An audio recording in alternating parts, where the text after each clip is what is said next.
नमस्कार दोस्तों, मैं विवेक आप लोगों का स्वागत करता हूं साहित्य गुरु यूट्यूब चैनल पे। और आज हम जानेंगे हिंदी साहित्य के इतिहास को। अगर आप हिंदी साहित्य के इतिहास को नहीं जानते तो बिल्कुल भी टेंशन मत लीजिए, क्योंकि इसमें आप सब चीज़ों को जान जाएंगे। अगर आपने नया नया एडमिशन लिया है, हिंदी साहित्य आपका सब्जेक्ट है, अगर आप बीए में हो या एमए में हो या यूपीएससी की तैयारी कर रहे हो या टीजीटी पीजीटी नेट किसी की भी तैयारी कर रहे हो, तो ये जो वीडियो है आपके लिए बहुत ही ज़्यादा हेल्पफुल होने वाला है। देखिए, इतिहास अलग चीज है और साहित्य का इतिहास जो है वह अलग है। देखिए, इतिहास इतिहास का मतलब है अतीत में घटित घटनाओं का वर्णन। मतलब जो चीजें इतिहास में क्या होती है, अतीत में क्या होता है, जो चीजें अतीत में घटित हो चुकी है, जो जिस चीज को हम मतलब ये नहीं कह सकते कि ये जो टाइम है फिक्स टाइम था इसका ये चीज घटित होने का, उसको हम इतिहास कह देते हैं। जो चीजें अतीत में घटित हो चुकी हैं उसको हम इतिहास कहते हैं। वहीं जो साहित्य का इतिहास है वह इससे बिल्कुल अलग है। इसमें घटनाओं का महत्व नहीं रहता, इसमें घटनाओं का महत्व नहीं रहता। मेरे शब्दों पे ध्यान दीजिएगा, इसमें घटनाओं का महत्व नहीं रहता, इसमें भावनाओं का महत्व रहता है, फीलिंग्स का महत्व रहता है। देखिए, जैसे कि अगर आपने हिंदी कविता पढ़ी होगी, हिंदी उपन्यास, नोवेल्स, लिटरेचर अगर आपने देखा होगा, पढ़ा होगा, हिंदी इंग्लिश किसी का भी, तो इंग्लिश में इसको लिटरेचर कहते हैं, हिंदी में साहित्य कहते हैं। तो लिटरेचर को आपने पढ़ा होगा, तो इसमें सबसे ज़्यादा जो महत्व रहता है वो होता है फीलिंग्स का, भावनाओं का। तो भावनाएं ही जो हैं वह साहित्य को एक विशेष स्तर प्रदान करती है। और इसका जो इतिहास है उसमें भी हम इन्हीं सब चीज़ों को देखेंगे। तो देखिए, हम बात कर रहे थे हिंदी साहित्य के इतिहास की। तो अगर आपने हिंदी साहित्य के इतिहास को देखा होगा, अगर उसके बारे में आपको थोड़ा बहुत भी पता होगा, तो आपने ये शब्द जरूर सुने होंगे, आदिकाल, भक्ति काल, रीतिकाल, आधुनिक काल। तो ये सब कालों के बारे में आपने सुना होगा। देखिए, जब हम नई नई शुरुआत पर जब शुरुआत में हम इन सभी चीज़ों को देखते हैं तो हम बहुत ही ज़्यादा कंफ्यूज हो जाते हैं कि ये सब है क्या भाई। इन सब चीज़ों को हमने 12th तक, उससे पहले तो हम जानते तक नहीं, और ना ही हमें स्कूलों में ये सब चीज़ें जो है पढ़ाई जाती है। तो ये सारी चीज़ें हमें बहुत ही ज़्यादा कॉम्प्लिकेटेड सी लगती है। देखिए क्या है, ये जितने भी काल हैं, जैसे कि आदि काल है, फिर है भक्ति काल है, मध्य काल है, और रीति काल है, और आधुनिक काल है। तो ये सारी चीज़ें क्या है, एक किताब है मान लीजिए, ठीक है। ये किताब है, देखिए मेरे पास एक किताब है, मैं उसको दिखा देता हूँ। जैसे कि ये किताब है, हिंदी साहित्य के इतिहास की है, ठीक है। तो ये किताब है, इसको मुझे पढ़ना है। तो इस किताब को पढ़ने के लिए मैंने इसको 3-4 भागों में बांट दिया कि मैं 20 पेज पहले पढ़ूंगा, 20 पेज बाद में पढ़ूंगा, 20 पेज बाद में। तो मैंने इस तरह से इसको बांट दिया और मैंने सारी चीज़ों को जान लिया। तो देखिए क्या है, हिंदी साहित्य को पढ़ने के लिए हमने इसको कुछ डायमेंशंस में डिवाइड कर लिया ताकि इसको पढ़ने में आसानी हो। तो देखिए क्या है, जो हिंदी साहित्य का शुरुआती वक्त है, मतलब शुरुआती काल है, मतलब हिंदी साहित्य को जहाँ से हम शुरू मानते हैं ना, उस समय को हमने क्या कह दिया, आदिकाल कह दिया। और उसके बाद के काल को हमने क्या कहा, मध्यकाल ना कह करके उसको हमने 2 भागों में और बांट दिया, उत्तर मध्यकाल और पूर्व मध्यकाल। तो उत्तर मध्यकाल क्या होता है, सॉरी, पूर्व मध्यकाल क्या होता है, मतलब मध्यकाल का शुरुआत का समय, पहले का समय। और उत्तर मध्यकाल क्या होता है, मध्यकाल मतलब जो काल चल रहा है, आदिकाल के बाद का जो समय है, जो दूसरा फेज है। तो मध्यकाल का जो दूसरा समय उसको हमने रीतिकाल कह दिया, उसी के बाद हम आधुनिक काल में आ गए। अभी भी आपको बहुत सारी चीज़ें जो है समझ में नहीं आई होंगी, आएगी धीरे धीरे। उसके बाद आ जाता है आधुनिक काल। अब आधुनिक काल को भी पढ़ने के लिए हम इसको बहुत सारी चीज़ों में डिवाइड कर देते हैं, जैसे कि भारतेंदु को नवजागरण आधुनिक काल का पिता माना जाता है, मतलब आधुनिक काल का आरंभकर्ता माना जाता है। तो भारतेंदु युग, तो हमने इस युग का नाम ही क्या रख दिया, भारतेंदु युग। उसके बाद हम पढ़ते हैं महावीर प्रसाद द्विवेदी युग। महावीर प्रसाद द्विवेदी के नाम से उसका अगला जो युग है उसको महावीर प्रसाद द्विवेदी युग। उसके बाद क्या कहते हैं, प्रेमचंद युग के नाम से भी पढ़ते हैं कहानी को, लेकिन उसके बाद का जो युग है वह है छायावाद युग। उसके बाद आता है प्रगतिवाद युग, प्रयोगवाद, नई कविता, नई साहित्य, मतलब इस तरह से युगों को हमने डिवाइड किया पढ़ने के हिसाब से। अब देखिए इन सब युगों में है क्या और ये हिंदी साहित्य का इतिहास है क्या। तो अब ध्यान से सुनिएगा, कहानी की तरह बहुत मजा आएगा। और हम जैसे कि एक कहानी सुनते हैं, हमें अपने हिंदुस्तान के हैं हम लोग, हमें हिंदी पता है, हमें हिंदी आती है। तो आपको अपने अतीत की हिस्ट्री तो पता ही होगी, हिस्ट्री तो आपको जरूर पता होगी कुछ ना कुछ, कि बाबर कब आया था, अंग्रेज कब आए, इन सब चीज़ों की आपको नॉलेज होगी। तो देखिए क्या है, हिंदी साहित्य के इतिहास को जब हम पढ़ना शुरू करते हैं तो सबसे पहला फेज जो है वह है आदिकाल का। आदिकाल का समय कब से कब तक माना जाता है, तो आप ऐसा मान लीजिए कि इसको हम 650 ईस्वी, कोई कोई 700 ईस्वी भी मानता है, ठीक है। मतलब जब मुगल आना शुरू हुए, मुगलों का जब प्रारंभ हुआ भारत पर आना, उससे पहले का समय ले लीजिए। तो उस समय क्या था हमारे देश में क्या था, उस समय राजा रजवाड़ों का राज था और वही लोग हम पे शासन किया करते थे। तो उस समय जो ग्रंथ लिखे गए, उस समय का जो साहित्य है, तो जब राजा लोग अपने पास कवि रखते थे तो वे भाई, जो कवि है, जो रचनाकार है, उसका क्या काम रहेगा, राजा को खुश करना। क्योंकि पहले एंटरटेनमेंट का कोई दूसरा साधन तो था नहीं, टीवी था नहीं, इंटरनेट था नहीं, ये सारी चीज़ें तो थी नहीं। पहले क्या थे कि यही थे कि चुटकुले हो जाते थे, तो कभी क्या है, कोई अच्छी रचना लिख के लाया तो उसको राजा ने सुना, उसको बहुत अच्छा लगा तो उसको इनाम दे दिया। ये सारी चीज़ें हमें आदिकाल में देखने को मिलती है।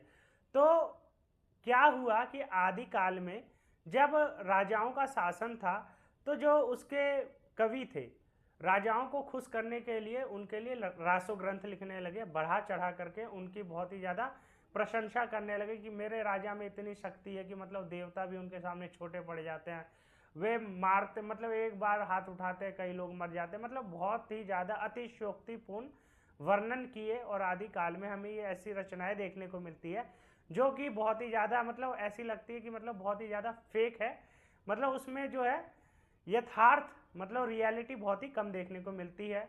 जैसे कि हम देखते हैं चंद बरदाई की रचना पृथ्वीराज रासो, जगनिक की रचना देखते हैं हम, परमाल रासो देखते हैं, विजयपाल रासो देखते हैं, मतलब रासो ग्रंथों की जो अधिकता है ना, वह हमें आदिकाल में देखने को मिलते हैं।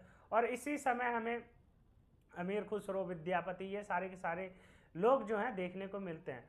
तो देखिए क्या है, आदिकाल का जो समय है, आदिकाल जिसको मैं कह रहा हूँ, अभी भी आप लोगों को समझ में नहीं आया होगा कि आदिकाल है नहीं, धीरे धीरे आ जाएगा। उसके बाद देखिए आदिकाल, आदि का मतलब होता है शुरुआत का समय, आदि का मतलब होता है शुरुआत। तो जहाँ से हिंदी साहित्य की शुरुआत होती है ना, उस समय को, उस टाइम पीरियड को हमने क्या कह दिया, आदिकाल, मतलब शुरुआत का समय।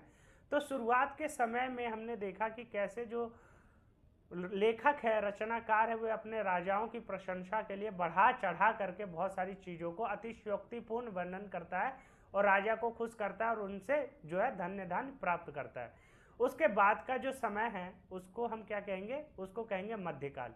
लेकिन हम मध्यकाल न कह करके हिंदी साहित्य में उसको हम कहते हैं पूर्व मध्यकाल। पूर्व मध्यकाल का मतलब क्या है, पूर्व का मतलब होता है पहले, तो मध्यकाल के पहले का जो समय है उसको हम भक्ति काल के नाम से भी जानते हैं। देखिए पूर्व मध्यकाल को ही भक्ति काल के नाम से भी जाना जाता है, और जो भक्ति काल है इसका नाम इसलिए पड़ा क्योंकि अब देखिए क्या है कि जब राजाओं ने अपनी जनता पे ध्यान देना बंद कर दिया और राजा जो थे बहुत ही ज़्यादा विलास में डूब गए, मतलब अपनी प्रशंसा में डूबे रहे, उनको जनता से कोई मतलब नहीं क्या हो रहा है उनके शासन में, क्या मतलब उनकी जनता को दिक्कत है, इन सभी चीज़ों को जब उन्होंने छोड़ दिया तो क्या थे कि जो यहाँ के जो शासक थे ना, पहले बहुत ही ज़्यादा बटे हुए थे। आपने अगर इतिहास पढ़ा होगा या पॉलिटी पढ़ी होगी तो आपको पता होगा कि ये पहले रियासतों में बटी हुई थी, छोटी छोटी रियासतें थी। भारत जैसा पहले कोई एक बहुत बड़ा भूभाग नहीं था, छोटी छोटी रियासतें थी।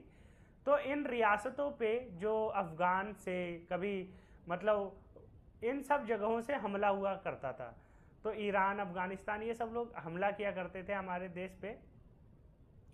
तो मुगल आक्रमणकारी आए और भारत पे हमला करना प्रारंभ किया।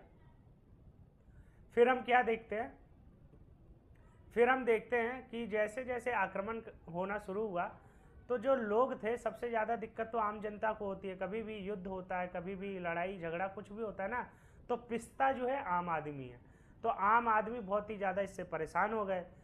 जब आम आदमी परेशान हो गए और राजा से उनको कोई मदद मिल रही नहीं, उनके जो राजा हैं वे तो वही विलास में डूबे पड़े हैं, उनको मतलब जनता से कोई मतलब नहीं, बस टैक्स वसूलना है उनको।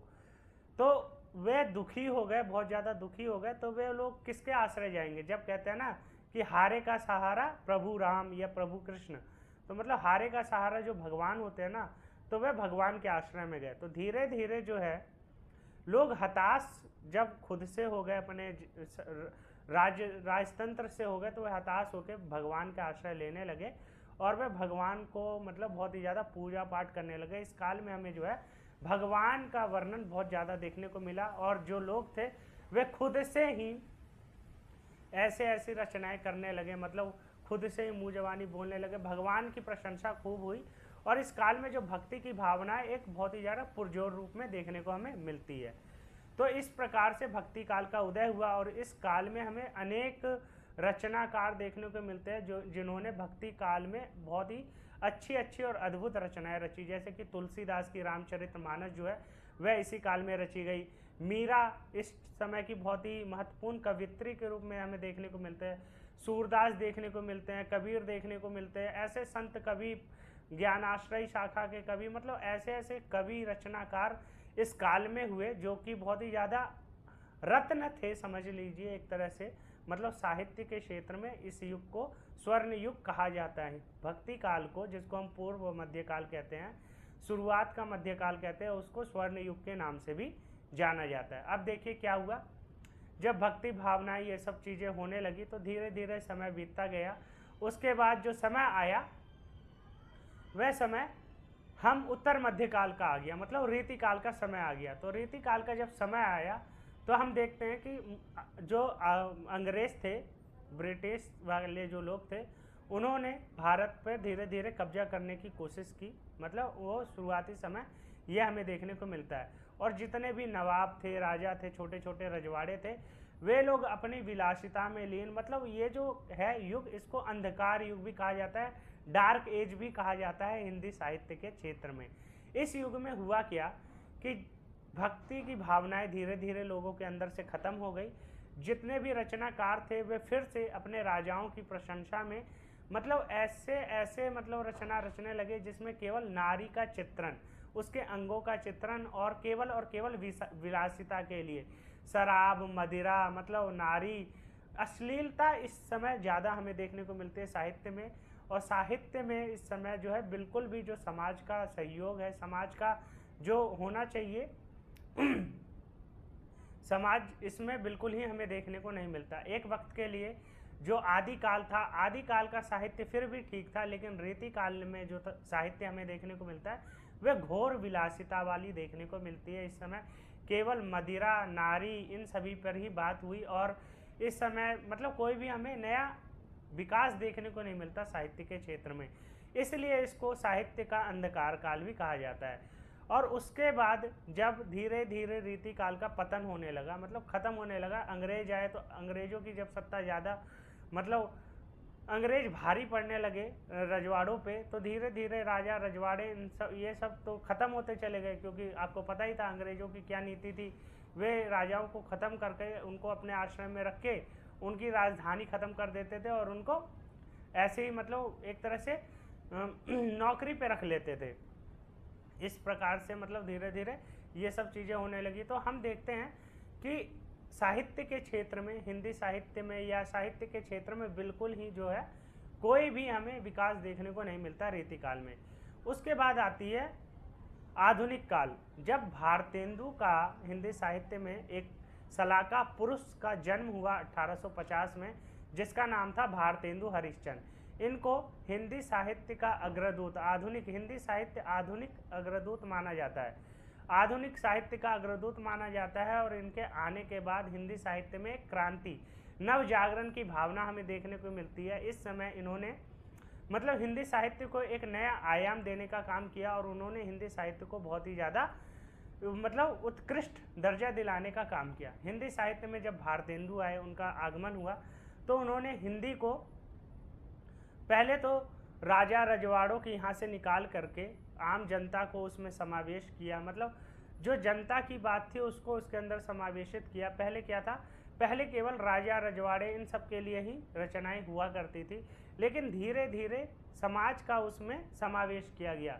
मतलब पहले जो रचना होती थी उसमें केंद्र में या तो ईश्वर रहता था, या तो भगवान रहते थे, या तो राजा रहते थे। लेकिन जब भारतेंदु आए तो उन्होंने जनता को साहित्य के अंदर समावेश किया। जब वे रचनाएं रचते तो जनता की बात करते, समाज की बात करते, और साहित्य जो था धीरे धीरे लोगों को अच्छा लगने लगा, लोगों में व्याप्त होने लगा, समाज में व्याप्त होने लगा। और भारतेंदु जब आए तो उन्होंने अनेक विधाओं का प्रारंभ किया, जैसे कि नाटक का शुरुआत भारतेंदु युग में हमें देखने को मिलता है। कहानी, नाटक, एकांकी, रिपोर्टाज, मतलब अनेक विधाएं। पहले क्या थी, पहले केवल कविताएं लिखी जाती थी, लेकिन जब भारतेंदु आए ना तो उन्होंने कविताओं के स्थान पे कहानियाँ, गद्य, मतलब देखिए कविताओं को क्या कहते हैं, पद्य कहते थे। मतलब पहले केवल पद्य रचनाएं लिखी जाती थी जो कविता की फॉर्म में होती थी, लेकिन भारतेंदु के आने के बाद गद्य रचनाएं, जो कि आज हम पढ़ते हैं, जैसे कि नोवेल पढ़ते हैं, तो नोवेल कौन से रूप में लिखी जाती है, वे लिखी जाती है गद्य के रूप में। तो गद्य मतलब कहानी, नोवेल्स, ये सब चीज़ें जो है ना हमें भारतेंदु के बाद ही हिंदी साहित्य में देखने को मिलता है, और हिंदी साहित्य जो है एक नया स्तर प्राप्त करता है, और धीरे धीरे हिंदी साहित्य जो है बहुत ही ज़्यादा व्याप्त होने लगता है, और इसकी समग्रता पूरे भारतवर्ष में बढ़ने लगती है। और अब ध्यान दीजिए आप कि इस समय जो हमारा काल है क्या चल रहा है। धीरे धीरे जब भारतेंदु ने इस चीज़ में मतलब देशभक्ति की भावना जोड़ी, तो लोग जुड़ने लगे, साहित्य को पढ़ने लगे, और कई पत्रिकाएं भी इस समय निकली, जैसे कि कई सरस्वती पत्रिका निकली, इंदु पत्रिका निकली। तो जब 1900 या 20वीं शताब्दी का दौर आता है, तो 20वीं शताब्दी में महात्मा गांधी जब भारत में रहते हैं, इतिहास को समझने की कोशिश कीजिएगा आप कि महात्मा गांधी 1916 में भारत आए। तो महात्मा गांधी जब भारत आते हैं तो देशभक्ति की भावना लोगों के अंदर जगाने की कोशिश करते हैं। जब लोगों के अंदर देशभक्ति की भावना जगाने की कोशिश करते हैं, तो उस समय के जितने भी साहित्यकार थे वह भी महात्मा गांधी का सहयोग करते हैं। वह भी अपने स्तर पे लोगों के अंदर देशभक्ति जगाने की कोशिश करते हैं, और साहित्य भी उसी प्रकार का लिखते हैं जिससे उनके अंदर अतीत की भावना, मतलब उनके गौरव की भावना है, जो बढ़ सके, और धीरे धीरे जो साहित्य है उसने उत्कृष्ट दर्जा प्राप्त किया, और साहित्य जो है बढ़ता चला गया। देखिए हिंदी साहित्य को जब तक आप इतिहास से नहीं जोड़ेंगे, उस समय के पीरियड से नहीं जोड़ेंगे, या किसी भी लिटरेचर को पढ़ोगे, तो जब वह लिटरेचर लिखा जा रहा है, जो साहित्य जिस समय लिखा जा रहा है, जिसने लिखा है उसके बारे में आपको नहीं पता, और उस समय से नहीं जोड़ोगे तो आप चीज़ों को नहीं समझ पाओगे। देखिए जयशंकर प्रसाद, जो कि बहुत ही प्रमुख नाटककार के रूप में माने जाते हैं, इन्होंने हिंदी साहित्य में चंद्रगुप्त, स्कंदगुप्त, कई ऐतिहासिक नाटक लिखे। इनके ऐतिहासिक नाटक लिखने का कारण क्या था, इसको भी हम समझते हैं। ये जो थे लोगों के अंदर देशभक्ति की भावना जागरूक करना चाहते थे, तो ये एक ऐसे एग्जाम्पल देते थे ना, ताकि लोगों के अंदर देशभक्ति की भावना जागरूक हो सके। तो ये स्कंदगुप्त, चंद्रगुप्त, इन सब राजाओं की प्रशंसा करते थे, इन सब के बारे में बताते थे कि तुम्हारा जो इतिहास है बहुत ही ज़्यादा गौरवशाली रहा है, तुम ये जो दास बन चुके हो अंग्रेज़ों का, इनकी दास्ता को त्यागो और अपने गौरवशाली इतिहास को याद करो और इनकी दास्ता को ख़त्म कर दो। तो ये सारी चीज़ें हमें हिंदी साहित्य में देखने को मिलती है। उसके बाद जब स्वतंत्रता हमें मिल जाती है, स्वतंत्रता जब हमें मिल जाती है, तो उसके बाद जो स्वतंत्रता में मतलब लोगों का सपना था कि आज़ादी के बाद हमारा जो देश होगा ऐसा होगा वैसा होगा, तो हम देखते हैं कि स्वतंत्रता के महज 4 या 5 साल बाद हमें देखने को मिलती है कि जो लोगों की आशा थी ना वह ख़त्म होने लगी, मोह भंग होने लगा उनका, कि मतलब हमने जो चीज़ें सोची थी कि स्वतंत्रता के बाद हमारे साथ ऐसा होगा, ये सब चीज़ें होंगी, वो सारी चीज़ें तो हुई नहीं, उल्टा उनके साथ उल्टा होने लगा। जाति प्रथा, ये सब चीज़ें जो है ज़्यादा जोर पकड़ने लगी, तो ये सब चीज़ें मतलब लोगों का मुंह भंग होने लगा। तो ऐसी ऐसी रचनाएं हमें देखने को मिली जिसमें मतलब लोगों का जो दुख दर्द था ये पता लगा कि मतलब लोग जो हैं स्वतंत्रता से खुश नहीं हुए, उल्टे दुखी हो गए। उनकी जो आशाएं थी वह ख़त्म हो गई, मतलब जो आशाएं थी स्वतंत्रता के प्रति वे सारी टूट गई, और वे सब चीज़ें जो हैं उनकी ख़त्म हो गई। उसके बाद जैसे जैसे साहित्य बढ़ता गया, उसके बाद साठोत्तरी कविता हमें देखने को मिलती है। उसके बाद मतलब रचना बढ़ती गई, फिर रचना 21वीं शताब्दी में आती है। मोहन राकेश जैसे नाटककार, रचनाकार आते हैं और उसमें आधुनिक नए भावबोधों को लाते हैं और साहित्य को एक बृहद रूप में समझाने की कोशिश करते हैं। तो देखिए हिंदी साहित्य को समझने के लिए अगर आप यूपीएससी की तैयारी कर रहे हैं, बीपीएससी की कर रहे हैं, आपका सब्जेक्ट अगर हिंदी है ना, तो हिंदी को समझने के लिए पहले आपको इतिहास पता होना चाहिए, अपने देश का इतिहास पता होना चाहिए। आप जिस भी साहित्य का लिटरेचर पढ़ रहे हैं उस लिटरेचर, वो जहाँ का लिटरेचर है वहाँ का इतिहास पता होना चाहिए, और जिसके बारे में पढ़ रहे हैं आप, जिसके बारे में पढ़ रहे हैं आप, उसके बारे में जानने की कोशिश कीजिए कि उसका जो मेंटली मतलब उसका जो दिमागी स्तर है ना, वह किस प्रकार सोचता है, उसकी सोचने समझने की क्षमता क्या है, वह क्या सोचता है, वह क्या लोगों को दिखाना चाहता है। ये सारी चीज़ें जो है साहित्य में हमें देखने को मिलती है। तभी जाके आप हिंदी साहित्य को समझ पाएंगे और चीज़ों को जान पाएंगे। अगर आपने हिंदी ऑनर्स लिया है बीए में, तो आपके लिए ये जो वीडियो है बहुत ही ज़्यादा हेल्पफुल रहेगी। अगर आपने देख लिया तो आप नए अप्रोच के साथ हिंदी साहित्य को पढ़ेंगे। अगर आप एमए में भी हैं तो आप इस वीडियो को देख करके अपना अप्रोच जो है बदलने की कोशिश कीजिएगा, और आप वैश्विक स्तर पे सब चीज़ों को जब जोड़ के देखेंगे तो आपको एक एक कहानी, एक एक कविता, सब चीज़ों का अर्थ जो है अलग ही व्यापक स्तर पे देखने को मिलेगा। क्योंकि जो रचनाकार होता है ना, वह संकीर्ण नहीं सोचता, वह बहुत व्यापक सोचता है, और जब आप उसकी सोच तक पहुंच जाएंगे ना, तब आप उस चीज़ को जीने लगेंगे, समझने लगेंगे। तो ये जो वीडियो है आपके लिए बहुत ही हेल्पफुल होने वाली है हिंदी साहित्य को समझने के लिए। ये जो वीडियो है बिगिनर्स के लिए है, जो बीए में है या एमए में है उनके लिए है। अगर आप हिंदी साहित्य को स्टार्ट करना चाहते हैं, पढ़ना चाहते हैं, समझना चाहते हैं, तो आपको बहुत ही ज़्यादा मदद मिलेगी। आदिकाल, भक्तिकाल, रीतिकाल, आधुनिक काल, ये कुछ भी नहीं, ये टाइम पीरियड है जो कि बांटे गए हैं हिंदी साहित्य को पढ़ने के लिए आसानी से। ये काल कुछ भी नहीं है, केवल आसानी से पढ़ने के लिए इनका विभाजन किया गया है, बस यही है।